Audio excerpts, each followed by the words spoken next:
صل على سيدنا ومولانا محمد وعلى سيدنا علي وسيدتنا فاطمة وسيدتنا زينب وسيدنا حسن وسيدنا حسين وعلى آله وصحبه وبارك وسلم اللهم صل على الحمدللہ رب العالمین والصلاة والسلام علی سید الانبیاء والمرسلین اللہم صلی علی سیدنا و مولانا محمد وعلی آلہ واصحابہ وبارک وسلم وصلی علیہ۔ دنیا کے تمام دیکھنے والوں، تمام چاہنے والوں، تمام پیار کرنے والوں کو، اور جہاں جہاں تک اس وقت میری آواز کو سنا اور مجھے دیکھا جا رہا ہے، جنید اقبال کی جانب سے انتہائی محبت کے ساتھ السلام علیکم۔ ایک بار پھر ناظرین، آپ کو پر نور صبح میں صبح نور کے ساتھ میں خوش آمدید کہتا ہوں، اور آئیے ہم سب بلا توقف چلتے ہیں حضرت ابو انیس محمد برکت علی علیہ رحمہ کی تعلیف اسماء النبی کریم صلی اللہ علیہ وآلہ وسلم سے رسول اللہ صلی اللہ علیہ وآلہ وسلم کا ایک اسم مبارک سننے اور پڑھنے کی سعادت حاصل کرتے ہیں۔ سیدنا حامل الکلی صلی اللہ علیہ وآلہ وسلم، ہمارے سردار، لوگوں کا بوجھ اٹھانے والے، درود و سلام بھیجے اللہ آپ صلی اللہ علیہ وآلہ وسلم، آپ صلی اللہ علیہ وآلہ وسلم کے آل پاک اور صحابہ کرام رضوان اللہ تعالیٰ علیہم اجمعین پر۔ ام المومنین سیدہ عائشہ صدیقہ رضی اللہ تعالیٰ عنہ کرتی ہیں کہ جب حضور نبی کریم صلی اللہ علیہ وآلہ وسلم کی ذات برکات پر وحی کا نزول کا سلسلہ شروع ہوا تو اس وقت آپ صلی اللہ علیہ وآلہ وسلم پر کچھ پریشانی کے آثار نمایاں تھے۔ اس وقت سیدہ خدیجہ الکبریٰ سلام اللہ علیہا نے آپ صلی اللہ علیہ وآلہ وسلم کو تسلی دیتے ہوئے یوں عرض کیا کہ یا رسول اللہ صلی اللہ علیہ وآلہ وسلم، اللہ تعالیٰ آپ کو اکیلا نہیں چھوڑے گا، کیونکہ آپ صلی اللہ علیہ وآلہ وسلم سب سے بڑھ کر مہمان نواز ہیں، دکھی انسانوں کی داد رسی فرماتے ہیں، لوگوں کی ہر معاملے میں رہنمائی فرماتے ہیں اور لوگوں کا بوجھ اٹھاتے ہیں۔ ناظرین کرام، آج سب سے پہلے میری جانب سے، پوری ٹیم کی جانب سے، 92 نیوز کی جانب سے، میرے اسکالرز کی جانب سے، جہاں جہاں میں دیکھا اور سنا جا رہا ہے، یعنی فرش والوں کو بھی اور عرش والوں کو بھی امام علی نقی علیہ السلام کی ولادت کا دن بہت بہت مبارک ہو۔ ظاہر ہے تذکرہ پاک آج انہی کا ہے، ایسی پاک ہستی، ایسی مطہر ہستی ناظرین کہ تقوی جن کا تاج بنا، پارسائی جن کا امامہ ہے، عبادت و ریاضت جن کا حوالہ ہے، حق اور صداقت جن کا لباس ہے۔ آپ کا اسم گرامی علی، کنیت ابو الحسن اور القاب نقی اور ہادی ہیں۔ آپ کا نام آپ کے جد امجد امیر المومنین حضرت علی کرم اللہ وجہ الکریم کے اسم گرامی پر علی منتخب کیا گیا۔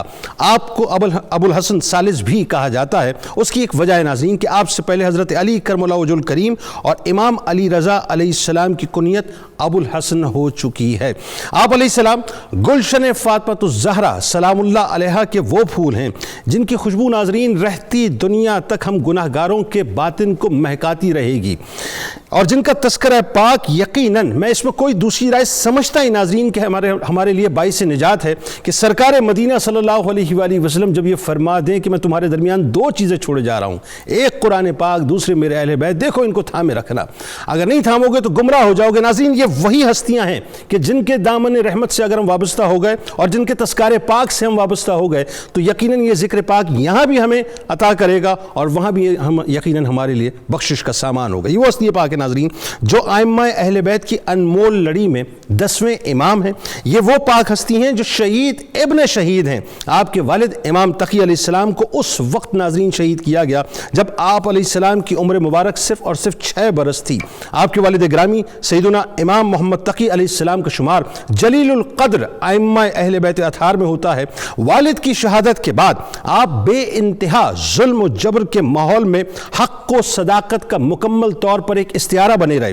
آپ علیہ السلام اہل بیت اطہار کے علم اور سخاوت کے کسٹوڈین تھے، یا یوں کہوں تو وارث تھے کہ امام نقی علیہ السلام کی سیرت، ان کا اخلاق، ان کے کمالات ناظرین وہی ہیں اور وہی تھے جو اس سلسلہ عصمت کے ہر فرد کو اللہ تبارک و تعالیٰ نے اوج کمال پر عطا فرمائے۔ قید و بند کا وقت ہو یا نظر بندی کا عالم ہو، آزادی کا زمانہ ہو یا آپ آزادی جو ہے کے بعد قید میں یا نظر بندی کے زمانے میں گئے ہوں، ہر پل ہر لمحے آپ اللہ تبارک و تعالیٰ کی یاد میں رہتے تھے، عبادت کرتے رہتے تھے، مخلوق خدا سے استغنا، ثابت قدمی، استقامت، صبر و استقلال، مصائب و آلام کے ہجوم میں ماتھے پر شکن کا نہ آنا، دشمن کے ساتھ بھی حلم و مروت سے درگزر سے کام لینا. یعنی اب سوچیے ناظرین کہ یہ جو متوکل تھا اس نے 12 برس تک آپ کو قید و بند کی صحبتوں کو برداشت کرنے پر مجبور کیا، اور جس وقت وہ شدید ترین بیماری میں مبتلا ہوا، یعنی اس کے جسم پر ایسا پھوڑا ہوا جو کہ زہریلا پھوڑا تھا اور اسے کہیں علاج نہیں ملتا تھا، اور جس وقت آپ کی بارگاہ میں علاج کا معاملہ آیا تو آپ نے یہ سوال نہیں کیا کہ تو نے میرے ساتھ کیا ہے، تو نے تو 12 برس تک مجھے جیل میں رکھا، قید و بند میں رکھا، مجھ پر ظلم و تشدد کیا، مجھ پر جبر کیا، مجھے حبس بیجا میں رکھا. آپ نے سوال نہیں کیا، چونکہ گھرانہ سخیوں کا گھرانہ ہے ناظرین، تو آپ نے بلا سوال کیے اسے جواب میں اس مرض کا علاج عطا فرما دیا. یہ کریم ابن کریم کی بات ہے ناظرین کہ آپ شکوہ نہیں کرتے، آپ جو ہے بدلہ نہیں لیتے، بلکہ آپ عطا فرما دیا کرتے ہیں. تو بات یہ ناظرین کہ دشمنوں کے ساتھ بھی آپ کا درگزر کا معاملہ ہے، غریبوں، محتاجوں اور ضرورت مندوں کی امداد کرنا، اپنے در سے سائل کو نہ لوٹانا. اور امام تقی علیہ السلام کا یہ خاصہ ہے ناظرین کہ آپ کے پاس جب بھی کوئی سوال کرنے آتا تھا تو آپ صرف اسے عطا نہیں کرتے تھے بلکہ بھر بھر کے عطا کرتے تھے کہ اس کو سوال کرنے کی حاجت ہی نہیں رہا کرتی تھی. اللهم صل على سيدنا ومولانا محمد وعلى سيدنا علي وسيدتنا فاطمة وسيدتنا زينب وسيدنا حسن وسيدنا حسين وعلى آله وصحبه وبارك وسلم. اللهم صل على سيدنا ومولانا محمد وعلى سيدنا علي وسيدتنا فاطمة وسيدتنا زينب وسيدنا حسن وسيدنا حسين وعلى آله وصحبه وبارك وسلم. اب 2 پیران عظام موجود ہیں ماشاءاللہ اور ایک سید زادے، تو آغاز کرتے ہیں. سب سے پہلے تو پیر صاحب بتائیے کہ امام علی نقی علیہ السلام کا جو شخصی تعارف اور جو خاندانی فضیلت، اب میں وہی بات ہے، یہ سوال بھی بڑا عجیب ہے کہ خاندانی فضیلت بتائیے، فضیلت تو اللہ بتا رہا ہے، بس بات یہ ہے کہ ہم تو اس میں حصہ ڈالتے ہیں. بتائیے کیا سلسلہ ہے. جی بسم اللہ الرحمن الرحیم. بہت خوبصورت ابتدائیہ جو آپ نے بیان فرمایا، جزاک اللہ جی، بہت سی قیمتی نکات آپ نے پیش خدمت کیے ناظرین اور سامعین کے. حضرت امام علی نقی علیہ السلام ائمہ اہل بیت اطہار میں 10ویں امام ہیں اور اسم مبارک کے اعتبار سے 4تھے علی ہیں. آپ سے پہلے حضرت امیر المومنین مولا علی مرتضیٰ، علی بن حسین، حضرت امام زین العابدین علیہ السلام اور حضرت امام علی رضا علیہ السلام. یہ 3 شخصیات اسم علی والی، اور 4تھی شخصیت آپ کی وہ حضرت امام علی نقی علیہ السلام کی. آپ کی ولادت باسعادت مدینہ طیبہ کے نواح میں سریہ نامی ایک مقام پر آپ کی ولادت باسعادت ہوئی.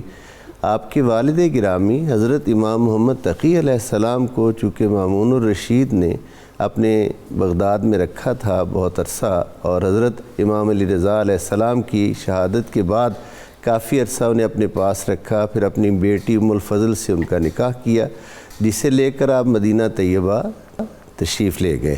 اور جب کافی عرصہ اس سے اولاد نہ ہوئی ام الفضل سے جو مامون الرشید کی دختر تھی، تو آپ نے جناب سمانہ خاتون سے عقد فرمایا اور اس سے حضرت امام علی نقی، ان سے اس پاک بی بی سے حضرت امام علی نقی علیہ السلام کا ظہور مبارک ہوا.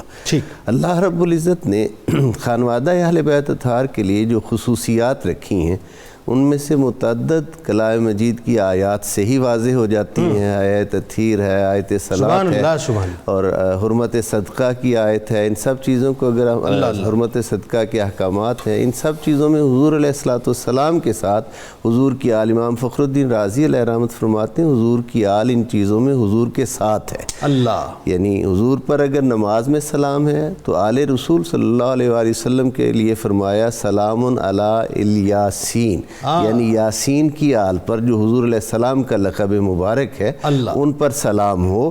تو سلام اللہ رب العزت کی طرف سے ان پر اس آیت کے تحت امام فخر الدین رازی علیہ رحمت کہتے ہیں ائمہ اہل بیت کو علیہ السلام کہا جاتا ہے اور کہنا چاہیے. حرمت صدقہ میں بھی جیسے حضور علیہ الصلوۃ والسلام پر صدقہ حرام ہے, ویسے ہی آپ کی آل مبارک پر بھی صدقہ جو ہے وہ حرام ہے.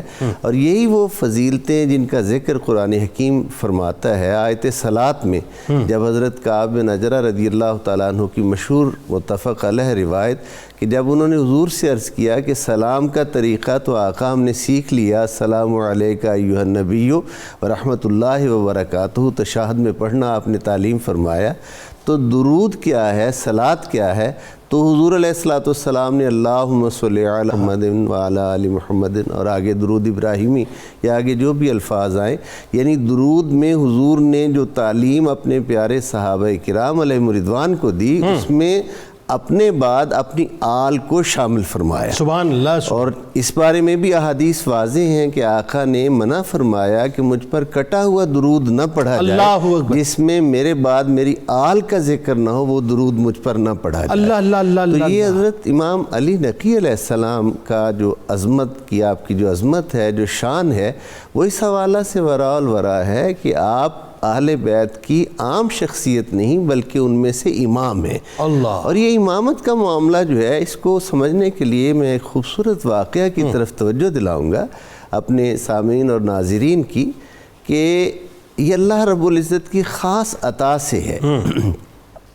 ایک واقعہ جسے ہمارے تمام اہل سنت کے مشاہیر نے اپنے اپنے تذکروں میں بیان کیا کہ جب حضرت امام زین العابدین علیہ السلام سانحہ کربلا کے بعد مدینہ طیبہ آئے تو حضرت جو آپ کے چچا جان تھے انہوں نے عرض کہا کہ میں چونکہ خاندان میں بڑا ہوں, حضرت محمد بن حنفیہ نے کہا میں بڑا ہوں, تبرکات نبوت جو آپ کے پاس ہیں حضرت امام حسین کے پاس تھے وہ مجھے دے دیجئے. تو آپ نے فرمایا کہ چچا جان یہ ہم حجر اسود کے پاس چلیں گے اور اس سے اس بارے میں فیصلہ کروائیں گے. اللہ. مدینہ منورہ سے بیت اللہ آئے اور طواف کیا, اور طواف کرنے کے بعد حجر اسود کے پاس جا کر حضرت محمد بن حنفیہ سلام کرتے ہیں تو سلام کا جواب نہیں آتا, اور جب حضرت امام زین العابدین علیہ السلام سلام کرتے ہیں حجر اسود کو تو سلام کا جواب بھی آتا ہے, اور آپ کی امامت کا اظہار بھی حجر اسود کے پاس سے ہوتا ہے. اس سے یہ بات سمجھنے میں بخوبی مدد ملتی ہے کہ امامت کا منصب اللہ رب العزت کی خاص عطا ہے. اللہ. اور اس کا مطلب یہ بھی ہوا کہ جس کو لمس مصطفیٰ مل جائے وہ سنا بھی کرتا ہے اور بولا بھی کرتا ہے, چاہے وہ پتھر ہی کیوں نہ ہو. سبحان اللہ. اس میں تو کوئی شک ہی نہیں. اور یہیں سے یہ بات بھی سمجھ لیں کہ اگر حجر اسود کو لمس ملا تو اس کا یہ مقام ہے کہ ہزاروں میل کا سفر کر کے اس کی زیارت کے لیے, اسے استلام کرنے کے لیے جایا جاتا ہے. تو جو ہستیاں بوسہ گاہ رسالت میں آپ اللہ اکبر اللہ اکبر سبحان اللہ, ان کی عظمت کیا ہوگی, ان کا مقام اور ان کی شان کیا ہوگی, یہ چیز سمجھنے سے تعلق رکھتی ہے.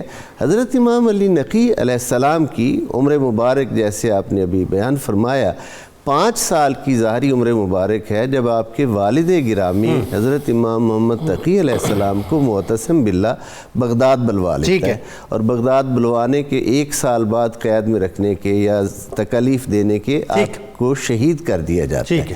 5 سال کی عمر میں اپنے والد گرامی سے جدا ہوئے اور پھر دوبارہ ملاقات نہیں ہوئی. اللہ اللہ اللہ. یہ ذرا سمجھنے والی بات ہے. اس حالت میں کچھ بہی خواہوں نے یہ چاہا کہ آپ کی تعلیم و تربیت کے لیے کسی شخصیت کو مقرر کیا جائے. بہت بڑی ایک شخصیت علمی عبید اللہ جنیدی کو مقرر کیا گیا تعلیق کے طور پر. اور کیا کمال واقعہ ہے. وہ آئے, آپ کو کچھ دن جب گزرے تو ایک دن احباب نے پوچھا کہ سنائیے کیسا جا رہا ہے تعلیم کا سلسلہ. انہوں نے کہا لوگ تو یہ سمجھتے ہیں میں اسے پڑھا رہا ہوں، حقیقت تو یہ ہے میں ان سے معارف سیکھ رہا ہوں۔ اچھا پیر صاحب اب بات تھوڑی سی آگے بڑھاتے ہیں کہ یہ جو ابتدائی تعلیم و تربیت ہو رہی ہے، لیکن وہی بات ہے کہ بہت دیکھیں کہہ دینا بہت آسان ہے، لیکن جس دور میں آپ تشریف فرمائیں ظاہری طور پہ وہ ایک پرآشوب دور تھا، شورشیں تھیں ائمہ اہل بیت اطہار کے خلاف اور اپنی کرسی کو اپنی طاقت کو دوام دینے کے لیے۔ اب 6 برس کی عمر کوئی عمر نہیں ہوتی، لیکن وہی بات ہے کتنی بڑی ذمہ داری آپ کے سر اقدس پہ آنے والی تھی۔ جی بسم اللہ الرحمن الرحیم۔ سب سے پہلے تو آپ کا بہت بہت شکریہ، آپ نے مہربانی فرمائی، اور سب سے بڑی بات میں مبارکباد بھی دوں گا اپنے اس نیوز چینل کو کہ اس کو یہ اعزاز حاصل ہے کہ نبی پاک صلی اللہ تعالیٰ علیہ وآلہ وصحبہ وسلم کی جہاں جہاں نسبتیں نظر آتی ہیں الحمدللہ یہ چینل ہمارا ان نسبتوں کو سلام پیش کرتا ہے، اور ہماری عزت افزائی کی آپ تشریف لائیں۔ یہ بہت بڑی خوبصورتی ہے اور بہت بڑا اعزاز ہے، بلکہ یہ میں تو یہی کہوں گا کہ یہ کریموں کا کرم ہے، ایسا ہی کیونکہ میری طلب بھی انہی کے کرم کا صدقہ ہے۔ قدم یہ اٹھتے نہیں ہیں، اٹھائے جاتے۔ سبحان اللہ سبحان۔ سیدنا امام علی نقی علیہ السلام کی ذات پر بات کرنے سے پہلے یہ بہت ضروری ہے کہ اس خاندان کی عزت و عظمت کے حوالے سے بندے کے ذہن میں تعارف آ جائے کہ جس خاندان کے وہ خوبصورت فرد ہیں، اللہ اس کو سمجھے بغیر ایک 6 سال کے بچے کا اتنا بڑا کام کرنا یہ انسانی عقل میں آ ہی نہیں سکتا۔ یہ خصوصیات اللہ تعالیٰ نے آقا پاک صلی اللہ علیہ وسلم کے خاندان عالی شان کو عطا فرمائی ہے کہ آپ ان کا کسی حوالے سے بھی کوئی مثل اور مثال ڈھونڈ ہی نہیں سکتے۔ سبحان اللہ سبحان۔ قرآن مجید نے اس حوالے سے بڑی واضح رہنمائی فرمائی، اِنَّا أَعْطَيْنَا کَالْکَوْثَرَ۔ اے پیارے حبیب صلی اللہ علیہ وسلم ہم نے آپ کو کوثر عطا فرمائی۔ اور اس پر صاحب تفسیر کبیر امام فخر الدین رازی نے اور دیگر بہت سے مفسرین نے کوثر سے جہاں اور چیزوں کا ذکر کیا ہے وہاں بڑا خاص تذکرہ یہ کیا ہے کہ کوثر سے مراد آل رسول ہے، خاندان رسول ہے، نبی پاک صلی اللہ علیہ وسلم کی وہ نسل پاک ہے جس کو سرکار دو عالم صلی اللہ علیہ وسلم نے صحابہ کے بہت بڑے مجمع میں اس اعلان کے ساتھ متعارف کروایا تھا کہ میں تم میں 2 چیزیں چھوڑ کے جا رہا ہوں اور وہ دونوں ثقل ہیں، ایک اللہ کا قرآن اور دوسرا یہ میری اطرت والا خاندان۔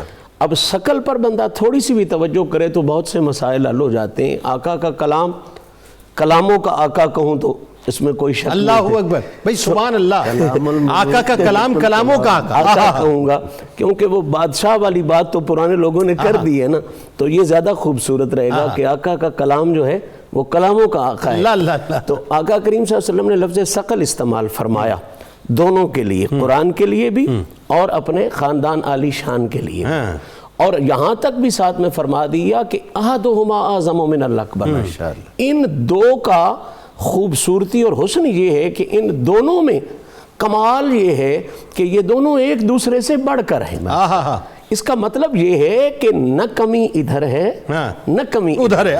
سبحان اللہ۔ جو کمال کی صفات ان کی حیثیت سے اللہ نے قرآن کو عطا فرمائی ہیں وہی کمال کی صفات اللہ نے وجود کے حوالے سے اہل بیت اطہار کو عطا فرمائی۔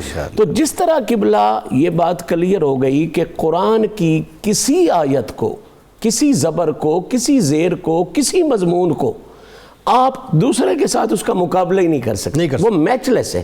اور اگر آپ اس کو مقابلہ کریں گے تو آپ بے وقوف ہیں، پھر آپ بے عقل ہیں۔ بالکل اسی طرح جس طرح قرآن کے کسی زبر زیر آیت مضمون کا مقابلہ آپ دنیا کے کسی کلام سے نہیں کر سکتے، اسی طرح خاندان رسول کے ان برگزیدہ افراد کا مقابلہ آپ کسی فرد سے نہیں کر سکتے۔ اللہ اکبر سبحان اللہ۔ اور یہ کلیرٹی آج کے محب کی نہیں ہے، سبحان اللہ سبحان۔ یہ وضاحت آج کے محب کی نہیں، یہ خود حضور نے فرما دی کہ ان کا مقابلہ جو ہے وہ ممکن نہیں ہے، یہ لاریب لوگ ہیں، یہ بے عیب لوگ ہیں، اور یہ معیار ہدایت لوگ ہیں۔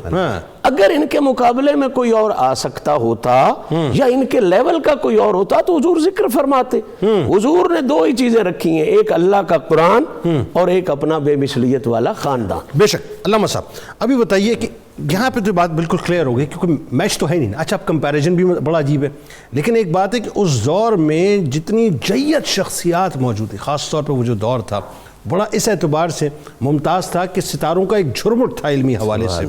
اس میں آپ کی شخصیت کا امام کی حیثیت سے نکل کے آنا, یعنی آپ کا علمی مقام اور مرتبہ. اللہ اکبر. جی بسم اللہ الرحمن الرحیم. بڑی خوبصورت گفتگو جاری و ساری ہے اور وقت گزرنے کا پتہ بھی نہیں چلتا. پتہ بھی نہیں چل بھائی, برکات ذکر پاکی ایسا ہے. تو جس حوالے سے آپ نے استفسار فرمایا کہ وہ علمی کہکشاں, تو اس حوالے سے میں اتنا عرض کروں گا کہ وہ دور قارئین, ناظرین اور سامعین کے لیے یہ بات انتہائی قابل توجہ ہے کہ حافظ ابو بکر ابن ابی شیبہ 235 ہجری کے متوفا ہیں. ٹھیک ہے. آپ کا چونکہ 221 سے آگے وصال ہے, بالکل ٹھیک ہے. تو یہ ولادت سے لے کر وصال کے دوران جو شخصیات آ رہی ہیں, ابو بکر ابن ابی شیبہ 235 ہجری میں ہے, امام احمد بن حنبل 241 ہجری میں ہے. اسی طرح آگے دیکھتے ہیں ہم امام بخاری, یہ 256 ہجری میں ہیں اور یہ ان کے جوانی کے ایام ہے. امام مسلم 261 ہجری کے ہیں, آپ ہی کا دور ان کا دور ہے. اسی طرح امام طبری وہ آپ ہی کے دور کے ہیں. تو بے شمار یہ جو محدثین کرام ہیں جن کے اندر امام ابن ابی شبہ جو تاریخ مدینہ والے ہیں نمیری, ان کا بھی, امام فاقہی کا بھی, یہ سارے کے سارے اسی دور میں آ رہے ہیں. ترمذی, ابن ماجہ, ابو داؤد, نسائی. تو اس کا مطلب ہے کہ اتنے بڑے بڑے جو نام مل رہے ہیں ہمیں, ان ناموں میں اپنے آپ کو سورج کی طرح چمکا کے رکھنا یہ صرف خاندانی وصف کی بنا پر نہیں ہے بلکہ وہ خداداد صلاحیتوں کی بنا پر. اللہ اکبر. لیکن خداداد صلاحیتوں کے ساتھ ساتھ علم لدنی کا فیضان بھی ساتھ, وہی وہ خداداد ہو گئی نا, اللہ تعالیٰ کی طرف سے جو عطا کردہ ہے یہ ان کی بنا پر, اور انہوں نے ثابت کیا کہ ہم صرف خاندانی منصب کی بنا پر ہی قابل احترام نہیں ہے بلکہ جو جو خوبیاں جس کے اندر موجود ہیں اللہ تعالیٰ نے ان اوصاف کا, چاہے وہ اوصاف علمیہ ہو یا اوصاف روحانیہ و باطنیہ ہو اور چاہے ظاہریہ ہو, ہر ایک کا اللہ تعالیٰ نے ہمیں جامع بنا دیا. ہم دیکھتے ہیں رسول اللہ صلی اللہ تعالیٰ علیہ وآلہ وسلم آپ کی خدمت طیبہ طاہرہ میں حضرت سیدۃ النساء العالمین سیدہ فاطمہ الزہرا سلام اللہ علیہا حاضر خدمت ہوئی. تو آپ نے عرض کی حضور یہ میرا بیٹا حسن ہے اور یہ حسین ہے, ان کو کچھ عطا فرمائے. تو آپ نے مال دولت جائیداد دینے کی بجائے فرمایا یہ بیٹا حسن ہے, ان کو میں اپنی طرف سے ہیبت اور سرداری عطا فرما رہا ہوں. سبحان اللہ. اور دوسرے بیٹے حسین ہیں, ان کو اپنی طرف سے شجاعت اور سخاوت عطا کر رہا ہوں. سبحان اللہ. تو یہ حضور صلی اللہ علیہ وسلم کا جو فیضان مبارک ان تک پہنچا. آپ دیکھیے آپ کی خدمت میں کئی لوگ آتے ہیں, کچھ جانوروں کی زبانیں تک آپ کو آتی ہیں, جو وہ بات کرتے ہیں وہ آپ سمجھتے ہیں. غیر ملکی زبانیں, حضرت عبداللہ بن زبیر رضی اللہ عنہ کو حضور صلی اللہ علیہ وسلم نے زبان مبارک چسائی. اس کی تاثیر ان میں یہ ہوئی کہ آپ نے زندگی کے جو دنیا کے مختلف علاقوں کے جو خدام تھے وہ جمع کیے ہوئے تھے 100 مختلف زبانیں بولنے والے. تو ہر ایک شخص کی زبان میں آپ اس سے گفتگو کیا کرتے تھے. یعنی آپ اندازہ کیجئے کہ لعاب دہن مبارک کی گٹھی کا یہ اثر ہے, اور جن میں خون نور ہے. اللہ اللہ اللہ اللہ. تو اب دیکھیے ان کے پاس جب ایک شخص حاضر ہوا تو اس نے سکلی غلام تھا, تو آپ نے اسی کی زبان میں بات شروع کر دی. تو وہ کہنے لگا ان میں سے تو کسی کو بھی نہیں آتی. تو آپ نے فرمایا اللہ تعالیٰ نے ہم سے کچھ چھپایا ہی نہیں. ترکی غلام سے ترکی میں بات کرتے ہیں, یہاں تک ایک شخص جو ہے وہ آپ کی خدمت میں حاضر ہوا تو وہ کہہ رہا ہے کہ آپ ہندی زبان میں گفتگو کر رہے ہیں. تو مجھے بڑی حیرت ہوئی کہ یہ کیسے ہندی بول رہے ہیں, نہ تو ان کا کوئی ہندوستان آنا جانا, نہ اور ایسا لگ رہا ہے کہ روانی میں گفتگو کر رہے ہیں. تو آپ نے اس کی حیرت دیکھ ایک سنگریزہ اٹھایا اور اٹھا کے دم کر کے فرمایا لو اس کو چوس لو. جیسے ہی اس نے چوسا تو وہ فارغ ہوا چوس کے, تو کہتا ہے مجھے آپ کی اس تاثیر کی برکت سے 73 زبانوں کے علوم حاصل. اللہ. تو یہ آپ کو اللہ تعالیٰ نے آگے علوم و فنون منتقل کرنے والا, صرف اپنے گھر تک محدود نہیں بلکہ امت میں تقسیم کرنے والا. اور وہ جو حضور نے فرمایا تھا انما انا قاسم واللہ یعطی, اس کی جو تشریح ہے اس کے اندر ائمہ محدثین کی کثرت یہ بیان کرتی ہے. باقی تمام دنیا کی چیزیں تو شامل ہیں ہی, لیکن خصوصیت سے علم اس کے اندر شامل ہے جو حضور صلی اللہ علیہ وسلم امت میں تقسیم کرتے ہیں, اور وہی آپ کی آل پاک جو ہے وہ امت کے اندر تقسیم کرتی آتی ہے. تو اسی لیے ہم دیکھتے ہیں کہ ابھی جس طرح ذکر ہوا جنیدی غلام کے حوالے سے کہ وہ آپ کی تربیت کے لیے مقرر کیا گیا, لیکن اب آپ یہ غور کریے کہ اگر وہ شخص آتا ہے اور وہ بچپن میں آپ سے علم حاصل کر رہا ہے, تو جب یہ آفتاب و مہتاب اپنے عروج پر تھا نصف النہار پہ, اس وقت کتنے علوم و فنون پہ آشکارا کیے جا رہے ہوں گے. اور وہی انما انا قاسم کے تحت آپ کا ایک غلام آپ کے ساتھ جا رہا تھا, تو آپ حج کے لیے راستے میں اس نے کوئی جدائی اختیار کی حج سے واپسی میں، تو کہنے لگا حضرت میرا ادھر، اور ساتھ اس نے اپنی قسم پرسی کا جو ہے وہ حال بیان کیا. تو آپ جہاں کھڑے تھے آپ نے پاؤں سے دائرہ لگایا اور فرمایا اب یہاں سے کھودو. جیسے ہی زمین کھودی گئی تو نیچے سونے کی کئی اینٹیں برآمد ہو رہی.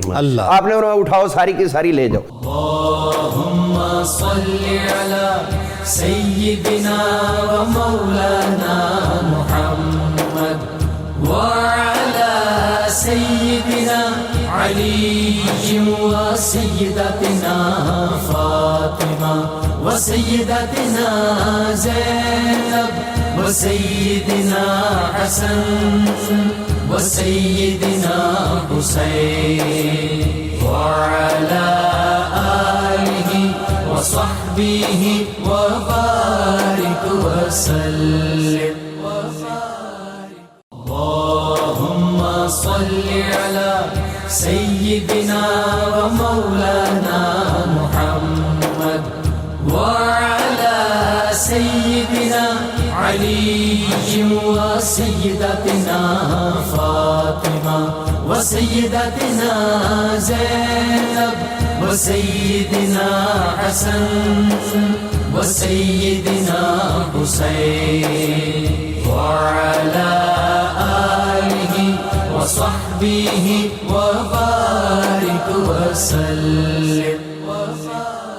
آپ کی ظاہر عمر مبارک کیا تھی شہادت کے وقت، اور دوسرا اولاد پاک کے حوالے سے دو. جی. حضرت امام علی نقی علیہ السلام کی عمر مبارک شہادت کے وقت 40 برس تھی، اور آپ کی اولاد مبارک 4 صاحبزادے اور 1 صاحبزادی، جن میں سے حضرت امام حسن عسکری علیہ السلام آپ کے بعد امام بھی ہیں، اور سب سے زیادہ عزت و شہرت کی حامل بھی وہی شخصیت ہے. ٹھیک.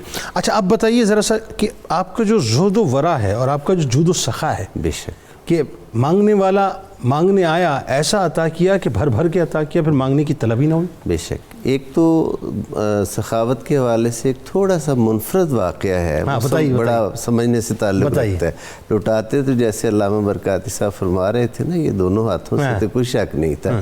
ایک آدمی آپ کی خدمت میں حاضر ہوتا ہے، اسے 10,000 درہم کی ضرورت ہے، اور وہ آپ سے عرض کرتا ہے. آپ نے فرمایا کہ اس وقت تو نہیں ہے، میں تمہیں ایک کام کہتا ہوں، اگر تم اس کو کرو گے پابندی سے تو پھر تمہارا مسئلہ حل ہو جائے گا.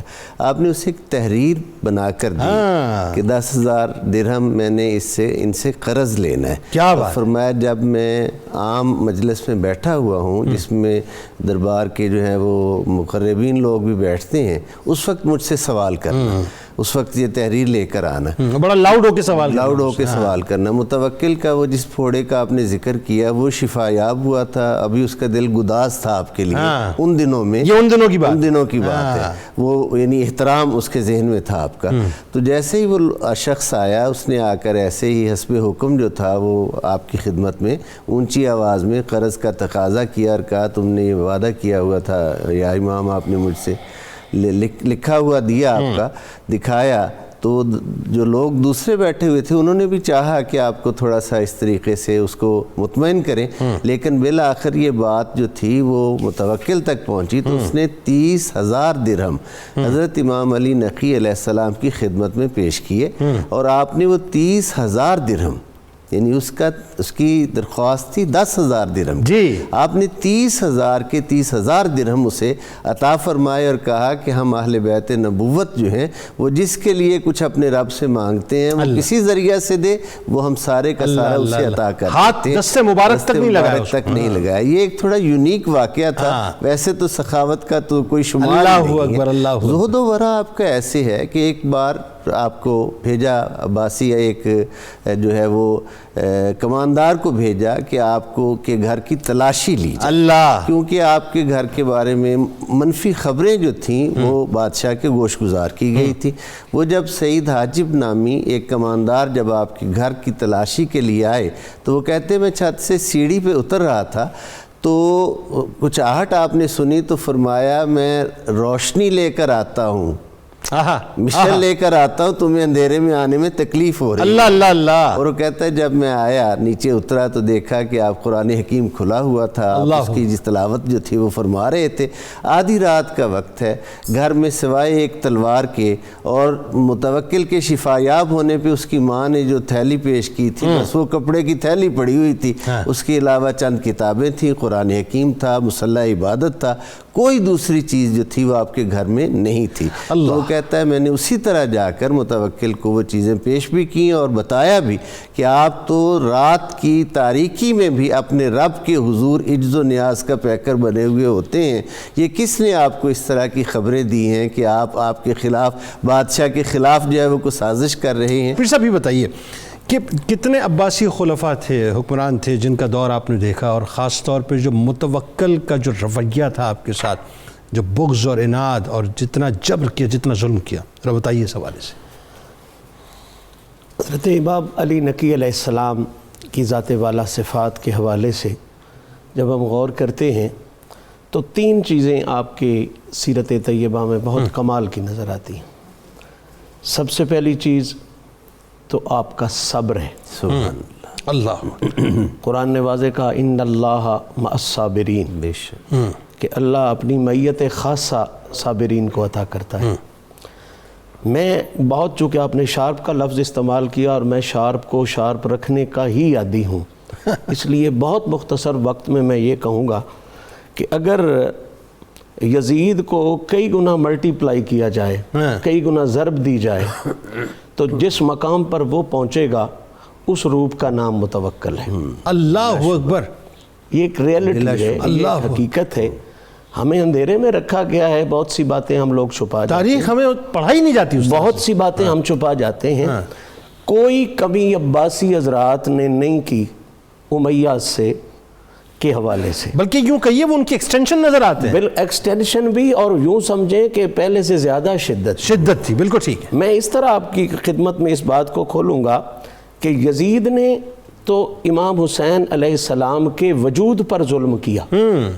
یہ متوکل ظالم وہ تھا، اس نے حضرت کی قبر پر حل چلوایا۔ اللہ اللہ اللہ اللہ۔ 2 دفعہ کربلا مقدسہ کو منہدم کروانے کی اس نے کوشش کی۔ اللہ اکبر۔ اب یہ تو نظام اللہ کا ہے، وہ نہ ہونے دے، وہ تو علی کل شیء قدیر ہے، وہ تو ابابیلوں سے ہاتھی مروا دیتا ہے، ان کی حفاظت خود کرتا ہے۔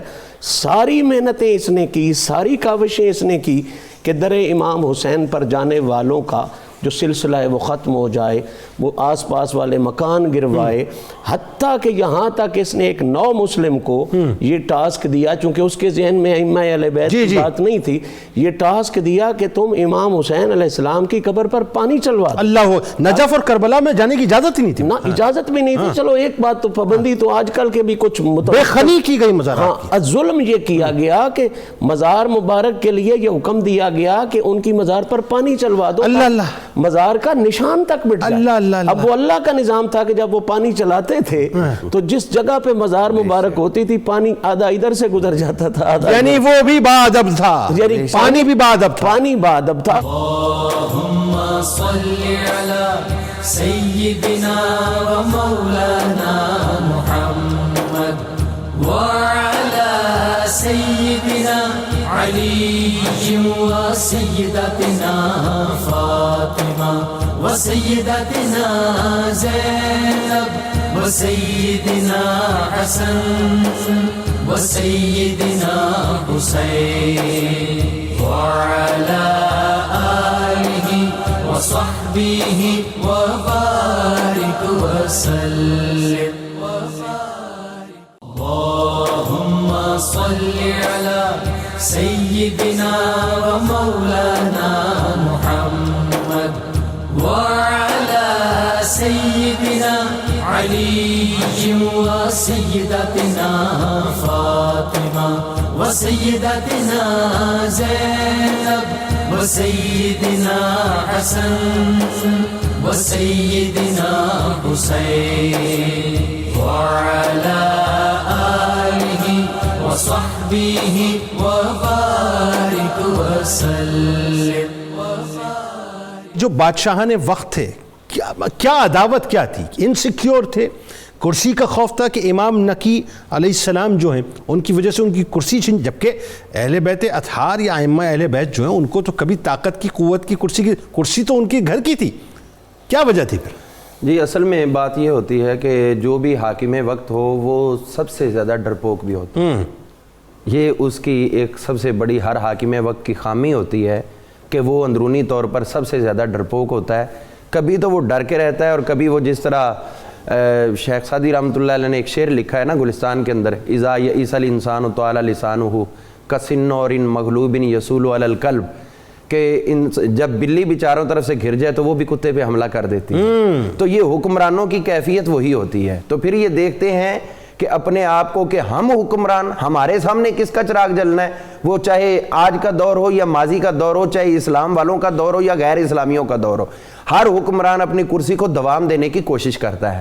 آپ نے جو کہا کہ ان کے حوالے سے، حالانکہ امام علی نقی علیہ السلام آپ نے متوکل کے حوالے سے بہت اچھی گفتگو فرمائی اور قبل از وقت فرمائی تھی۔ آپ تینوں احباب کا بہت شکریہ، آپ تشریف لائے، اور انشاءاللہ آخر میں حافظ محمد ارشد نقشبندی صاحب ملک کے معروف ثناخوا انشاءاللہ منقبت کا نذرانہ پیش کریں گے۔ آئیے جناب کتاب الشفا کی جانب چلتے ہیں۔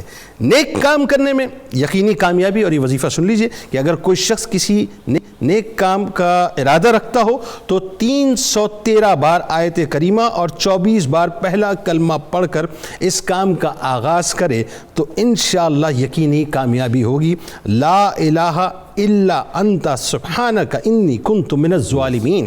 حضرت سیدنا امام علی نقی علیہ السلام کا قول مبارک ہے کہ حسد نیکیوں کو تباہ کر دیتا ہے۔ بہت توجہ سے سنیں حاسدین، حسد نیکیوں کو تباہ کر دیتا ہے، غرور کی وجہ سے دشمنی پیدا ہوتی ہے، خودبینی تحصیل علم سے مانی اور پستی و نادانی کی طرف کھینچنے والی ہے، کنجوسی بڑا مذموم اخلاق ہے، اور لالچ بہت بڑی بری صفت ہے۔ جی حافظ صاحب۔ رتبہ عظیم تر ہے حضرت علی نقی کا،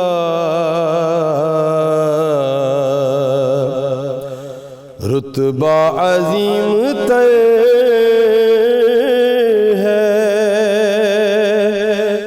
حضرت علی نقی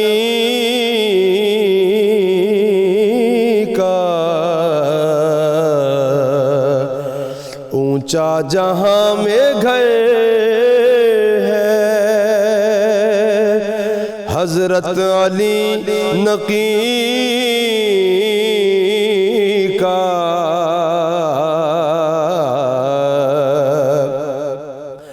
ہر جبر کو گرایا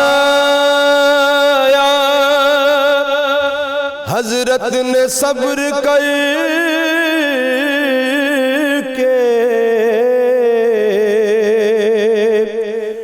ہر جبر کو گرایا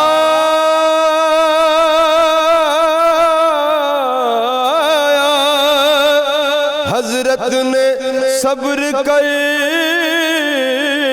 کے، ہر وار کارگر ہے حضرت علی نقی کا، ہر وار کارگر ہے حضرت علی نقی کا۔ ان میں تھے سارے جوہر حیدر علی ولی کے، ان میں تھے سارے جوہر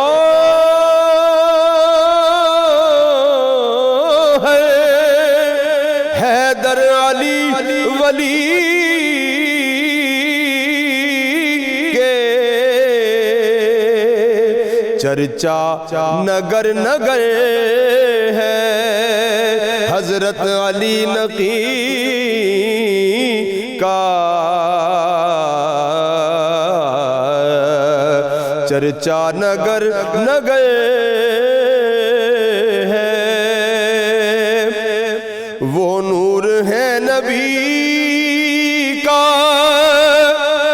زہرا کا چاند ہے